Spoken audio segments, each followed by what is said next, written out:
சர்க்கரைவே சரணம். சாமி வந்து நிறைய பேர் வந்து நிறையா சொல்கிறாங்க. சாமி யார், அவர் சிவனா, முருகனா, அவர் ஒரு சித்தரா, அவர் மகானா அப்படின்னு நிறைய பேர் சொல்கிறாங்க. நிறைய வீடியோவும் போடுறாங்க. பட்டு சாமி வந்து ஒரு சித்தரும் மகானும் கிடையாது. நான் பல வீடியோவில் சொல்லியிருக்கேன். சாமி வந்து சாட்சாத் முருகன், சிவனுடைய கடாட்சம் பெருந்திய கடவுள். சிவன் வேறு, முருகன் வேறு கிடையாது. அப்போ நம்மளே ஒன்று தான். ஆனால் அவர் அந்த கடாட்சியம் பெற்றவர். பல பேருக்கு வந்து முருகனாக காட்சி கொடுத்துருக்கார். நிறைய பேருக்கு அங்கே வந்து சாமி வந்து இருக்கும்போதே ஒன்று சொல்லுவாங்க. என்னென்னா, அந்த வேப்பமரம் ஒன்று இருக்கும். இப்போ வந்து அந்த கடைசியாக இருக்கும் அந்த வேப்பமரம். அந்த சாப்பாடு சாப்பிட போகிற அந்த கொட்டாய்கிட்ட லெஃப்ட் சைடில் ஒரே வேப்பமரம். அதை சுற்றி ஒரு வேலி அமைச்சிருப்பாங்க, இரும்பு வேலி அமைச்சிருப்பாங்க. அந்த வேப்ப மரத்துக்கு சாமி எங்களெல்லாம் நடந்து போச்சுன்னு வரப்போ அப்போ நடுக்காடு மோகன சாலையிலேருந்து அப்படின்னு கரை ஓரமாக நடந்து அப்படியே போனோம்னா அந்த வேப்ப மரத்துக்கு போக சொல்லுவாங்க. ஸோ அந்த வேப்ப மரத்தில் வந்து ஒரு முக்கியமான ஒரு சக்தி இருக்குது. இது இந்த வேப்ப மரத்துலேருந்து அந்த வேப்ப மரத்துக்கு போக சொல்லுவாங்க.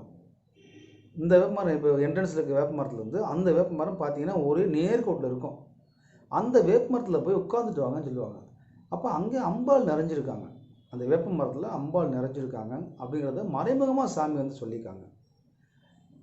அந்த இடத்துல நீங்கள் போய் நீங்கள் ப்ரேயர் பண்ணாலும் நல்ல வைப்ரேஷன் இருக்கும்.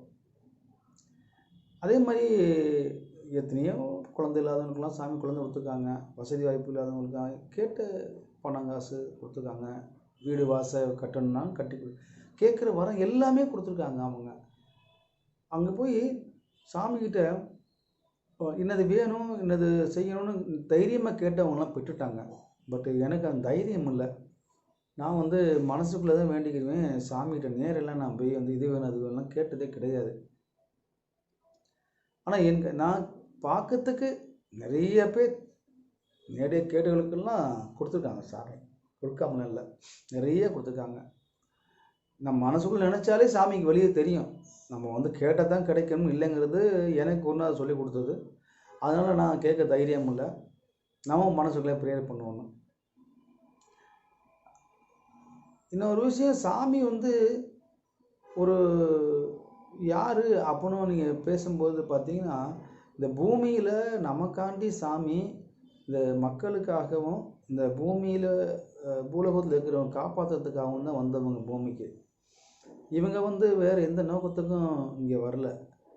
இவங்க இங்கே இருந்த காலத்துலலாம் அங்கே சுவாமியுடைய அந்த தெய்வலோகத்தில், அந்த சிவலோகத்தில், அந்த கைலாயத்தில் சுவாமி அவ்வளவு கோடான கோடி ஞானிகளும் ரிஷிகளும் தேவர்களும் தவம் இருப்பாங்களாம் சாமியை பார்க்கணும்னு சொல்லி. அவ்வளவு தவம் இருப்பாங்களாம். இப்போ சாமி நமக்காக இங்கே பூமிக்கு வந்துட்டாங்களே, இந்த பூமிக்கு வந்து இங்கே அருள்கடாட்சியம் பண்ணாங்க. இப்போ இங்கே தங்கியிருந்த காலங்கள் எல்லாமே அங்கே சாமி வந்து தவம் பண்ணிட்டு இருப்பாங்க தேவர்கள்லாம். அப்போ சாமி எப்போ வருவாங்க. இப்போ நாம் வந்து இங்கே போய் கும்பிட்டு வரோம்ல, அது மாதிரி நம்ம கும்பிட்டு வரோம். அவங்க வந்து தவம் பண்ணுவாங்களாம். அந்த மாதிரி கோடிக்கணக்கான தேவர்கள் தவம் பண்ணி அவங்க காட்சி கிடைக்கணும், அவங்களுடைய ஆசீர்வாதம் கிடைக்கணும்னு சொல்லி அங்கே சொர்க்கத்தில் தவம் பண்ணிகிட்ருப்பாங்க. ஆனால் சாமி அப்போல்லாம் இங்கே பூமியில் இருந்தாங்க. நம்ம கூட வேலை செஞ்சுக்கிட்டு அவங்க நமக்கெல்லாம் அல்வா வச்சுக்கிட்டு இங்கே இருந்தாங்க. ஆனால் நமக்கு தான் அவர் பகவான் கடவுள்னு நமக்கு உணரவே இல்லை. அவர் ஏதோ ஒரு அழுக்கு சட்டை போட்டிருக்காரு, அழுக்கு சட்டை வேஷ்டி கட்டியிருக்காரு, மேலே ஒரு துண்டு மாதிரி போட்டிருக்காரு. என்னமோ இவர் இப்படி இருக்காருன்னு நினச்சிட்டு நம்ம நிறைய பேர் வந்து அவர் நினைக்கல. பட்டு அப்படி நினைக்காம சிலர் போனவங்களும் இருக்காங்க. அப்படி நினைக்காம போனவங்களையும் திரும்ப அவங்கள வந்து யார் மூலமாக உணர்த்தி திரும்பவும் அவங்கள வரவழைச்சு நிரந்தர பக்தராகவும் ஆக்கியிருக்காங்க. அது ஒரு பாக்கியம்தான். விட்டுட்டு போனவங்களும் இருக்காங்க. ஒரு முறை பார்த்துட்டு இவரெல்லாம் பார்த்தா சாயமா தெரியலன்னு போனவங்களும் இருக்காங்க. ஆனால் இப்போ அவங்கெல்லாம் வந்து ஐயோ எங்களுக்கு இது அவரை பற்றி தெரியாமல் போச்சு அப்படின்றாங்க. இதெல்லாம் வந்து உண்மையில சொல்லப்போனால் அது ஒரு பாக்கியம்தான். அதாவது அவன்தாள் வணங்கி அப்படின்னு சொல்கிறாங்க இல்லையா, அவன் அருளாலே அவன்தாள் வணங்கி. அவரை விட்டுட்டு விலகி போனால் கூட அவர் அருள் இருந்தால் திரும்ப உள்ளே இழுத்துருவார். அது அவர் தான் அதை கொடுக்குற வரம். சரிங்களா? அப்போ அப்படி தேவர்களாம் தவம் இருந்து அவங்க அங்கே அங்கே ஆண்டு கணக்க தவம் இருந்து கூட காட்சி கொடுக்காத சுவாமி அவங்களுக்கு காட்சி கொடுக்க மாட்டாங்க அவ்வளோ சீக்கிரத்தில். ஆனால் அவங்க தேவர்கள், அவங்களுக்கே காட்சி கொடுக்க மாட்டாங்களாம். நம்ம பூலோகத்தில் சாதாரண மனுஷங்க, நம்மக்கிட்ட வந்து இங்கே சாமி வந்து கல்லுலையும் முள்ளுலையும் படுத்து இங்கே வெயிலையும் நனைஞ்சு பழனியில் அந்த அந்த காலேஜ்லையும் அந்த ஆஸ்பத்திரி ரோட்லையும் கணக்கம்பட்டி மண்ணுலையும் அந்த கரச காட்டுலையும் அந்த இடுமமலை மலையிலையும் இப்படி சாமி பல வருஷங்கள் அப்படியே இருந்திருக்காங்க. அந்த ரோடு போகிற கல்லு மேலெல்லாம் படுத்திருப்பாங்களாம் சில நேரங்களில். அப்போ கடவுள் பாருங்கள் நமக்காக வந்து எவ்வளோ கஷ்டப்பட்டுருக்காங்கன்னு. கோடான கோடி பேர் தேவர்கள் தவம் இருக்காங்க, அவங்கள்ட்ட போகலை.